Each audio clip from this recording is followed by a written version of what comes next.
میرا نام امینہ ہے، میں دہلی سے ہوں۔ میرا سوال یہ ہے کہ پاکستانی مجلس میں کہ وہ علامہ آصف رضا علوی کہہ رہے تھے کہ ہمیں عید والے دن کالا لباس پہننا چاہیے، اور انہوں نے امام سے روایت بھی بیان کر دی، اور اگر رمضان میں بیان کی ہوگی تو اللہ ان کا حافظ ہے اگر روزہ کی حالت میں، کہ کسی صحابی سے رسول خدا کے روزے کے بعد وہ امام کے گھر کے باہر تشریف لے گئے تو امام گھر سے رونے کی آواز بلند ہو رہی تھی، اور وہ امام باہر نکلے تو بلیک سوٹ پہنے ہوئے تھے، اور انہوں نے بولا ہماری کیا عید اور کیا بقرعید، عید کے دن مولا علی کا سوگ اور بقرعید کے دن حضرت مسلم کا سوگ۔ کہنے لگے علامہ کے کالا کپڑا لباس پہننا چاہیے، اور امام کا نام میں بھول گئی ہوں کون سے امام کا حوالہ دیا تھا۔ یہ ایک بہت بڑا فتنہ ہماری قوم میں پھیلایا جا رہا ہے، جان بوجھ کے آ رہا ہے۔ ایک کسی کتاب میں آیا تھا کہ ایک درخت بہت بڑا، کہانی ہے کہانی کی شکل میں، کہ ایک بہت بڑا درخت ہے تو نیچے سے لکڑہارے نے اس کو کاٹنا شروع کیا،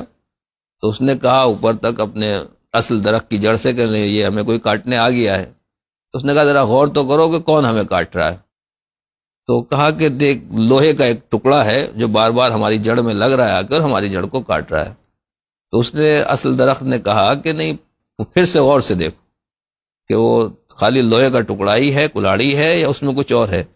تو پھر نیچے سے اس نے جہاں سے کٹ رہا تھا کہا نہیں، اس کے ساتھ میں لکڑی کا ایک اور ہتھا بھی لگا ہوا ہے، بیٹ بھی لگا ہوا ہے، جس سے میں یہ جڑا ہوا ہے اور وہ ہمیں کاٹ رہا ہے۔ تو اس نے کہا کہ اس کا مطلب یہ ہوا کہ یہ اکیلا لوہا ہمیں نہیں کاٹ سکتا ہے، یہ خود ہماری لکڑی ہے، اسی درخت کی لکڑی ہے، یہ ہماری ذات ہے اور ہماری ذات کی چیز، جنس کی چیز ہے، جس نے اس کا ساتھ دیا تب یہ ہمیں کاٹ رہا ہے۔ تو اصل مسئلہ تشیع دین اسلام کو اگر کاٹنے کا معاملہ ہے، اگر دشمن ہمارے دین کو کاٹنا چاہے تو 1400 سال ہو گئے، اس نے اپنے تمام حربے اپنا لیے، وہ باہر جب بھی اس نے ڈائریکٹ براہ راست اسلام پر تشیع پر حملے کی کوشش کی وہ ناکام رہا، لہٰذا اس نے یہی طریقہ اپنایا کہ لوہا اس کا ہو اور اصل کام ہمارے لوگوں کے ذریعے سے لیا جائے، اور اس میں طرح طرح کے فتنے ہیں۔ وہ ایک یہ بھی ہے کہ عید کے دن سوگ منایا جائے، غم منایا جائے، کالے کپڑے پہنے جائیں۔ ان بیچاروں کو اتنا نہیں معلوم کہ عید کیا ہے۔ عالم اسلام اور مسلمانوں کی عید کا تعلق ہے تو بہرحال ان کی نماز عید اپنی جگہ کے اوپر ہے، لیکن جو نماز عید ہم اور آپ پڑھتے ہیں اس میں ایک مرتبہ نہیں، پہلی رکعت میں 5 مرتبہ دعائے قنوت پڑھی جاتی ہے، اور دوسری رکعت میں 4 مرتبہ دعائے قنوت پڑھی جاتی ہے۔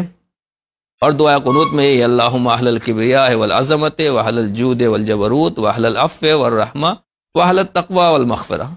پروردگار تو اہل جود و کرم ہے، اہل مغفرت ہے، اہل تقوی ہے، لوگوں کو معاف کرنے والا ہے۔ اسألک بحق ھذا اليوم الذی جعلتہ للمسلمین عیدا، میری دعا ہے، سوال یہی ہے تیری بارگاہ میں اس دن کے وسیلے سے جسے تو نے مسلمانوں کے لیے عید قرار دیا، وَلِمُحَمَّدٍ صلی اللہ علیہ وآلہ ذخرا و مزیدا، اور محمد و آل محمد کے لیے تو نے اس کو مزید شرف اور منزلت، و کرامت و مزیدہ، الگ الگ الفاظ ہیں، ان کے لیے باعث ذخر ہے، ذخیرہ ہے، شرف ہے، کرامت اور بلندی ہے، اور عظمت تو نے اس میں بڑھائی۔ یعنی گویا عید جو ہے وہ در حقیقت ہمارے اور آپ کے لیے نہیں، ہمارے اور آپ کے لیے عید ہے، لیکن آل محمد کے لیے یہی مزید ہے، یہی باعث شرف ہے، باعث کرامت ہے۔ کیوں؟ اس لیے کہ جب آدمی عید کی نماز پڑھتا ہے تو ہر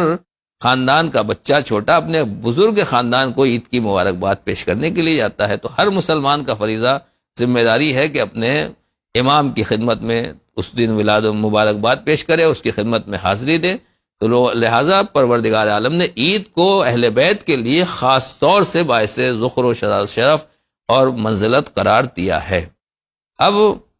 اسی طریقے سے بعد میں یہی ہے کہ ہر مجھے اس نیکی میں داخل کر دے جس میں محمد و آل محمد کو تو نے رکھا ہے، اور ہر اس برائی سے دور نکال دے جس سے تو نے محمد و آل محمد کو دور رکھا ہے۔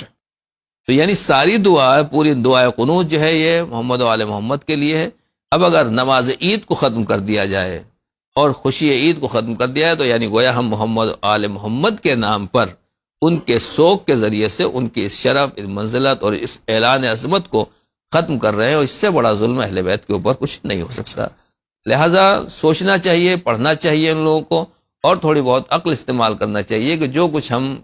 لا رہے ہیں سیرت معصومین کے برعکس ائمہ علیہ السلام نے، یہ دعائیں انہی کی ہیں، خطبہ عید امیر المومنین کا ہے اور جو تعجب یہ پیغمبر ہے کی کہ 9 وفات بار پڑھی جاتی جی۔ ہے یہ دعا قنوت. خطبہ عید موجود ہیں، ائمہ طاہرین کے خطبے موجود ہیں، امام رضا علیہ السلام عید کی نماز پڑھانے کے لیے تشریف لے گئے، اگر امام کی عید نہ ہوتی تو لباس سفید کیوں پہنتے، عطر کیوں لگاتے، بہترین کپڑے پہن کے شان کے ساتھ کیوں برآمد ہوتے. تو یہ دن میں بالکل سورج نہ دکھائی دینے کے مانند ہے. ایسے لوگوں کو پروردگار سے ہم یہی کہیں گے اللہ پروردگار ان کی توفیق میں اضافہ فرمائے ہدایت فرمائے. اور ہدایت فرمائے، اور اگر قابل ہدایت نہیں ہے تو خدا خود ایسے لوگوں کا انجام بہتر جانتا ہے. آقا ایک چیز کی اس میں اور وضاحت فرما دیں کہ یہ جو عید کے دن، عید الفطر کے دن کہتے ہیں کہ مولا علی علیہ السلام کا 10واں ہے. جی جناب زینب سوگوار اتنا ان کے دل میں درد ہوتا ہے. جی تو یہ لوگ پھر 9 ربیع الاول کی خوشی کیوں مناتے ہیں؟ اس دن تو 2 معصومین کا 10واں ہے، بالکل، رسول اللہ کا 10واں، امام حسن مجتبیٰ کا 10واں ہے صلی اللہ اور علیہ ایک دن پہلے امام حسن عسکری کی شہادت کی وسلم. تاریخ ایک ہے. دن جی. تو یہ لوگ یعنی اس چیز کو کیوں بولتے ہیں 9 ربیع الاول تو بناتے ہیں بہت شان سے. اصل معاملہ دین کو ختم کرنا ہے اور تشیع کو ختم کرنا ہے اور عید کی اہمیت کو ختم کرنا ہے، جس سے عظمت اہل بیت بلند ہوتی ہے اور عظمت اہل بیت دنیا کے سامنے آتی ہے. میں آپ کو اور بتا دوں اپنے ناظرین کو، بہرحال آپ سب جانتے ہیں اور اس کے اوپر عمل بھی کرتے ہیں کہ عید کی نماز کے بعد تقریباً ہر جگہ زیارت وارثہ، زیارت امام حسین علیہ السلام پڑھی جاتی ہے، اور مستحب ہے کہ انسان عید کے دن زیارت امام حسین بھی پڑھے. یعنی ہمیں امامت سے جوڑ کے رکھا گیا ہے کہ امام جو ہمیں یہ دین اور عید اور نماز جو بھی ملی ہے کربلا کا دیا ہے، تم اپنے کربلا سے جڑے رہو اور اس نماز کو پڑھنے کے بعد اپنے امام کو سلام کرو کہ یہ آپ کی برکت سے ہمیں عید نصیب ہوئی ہے.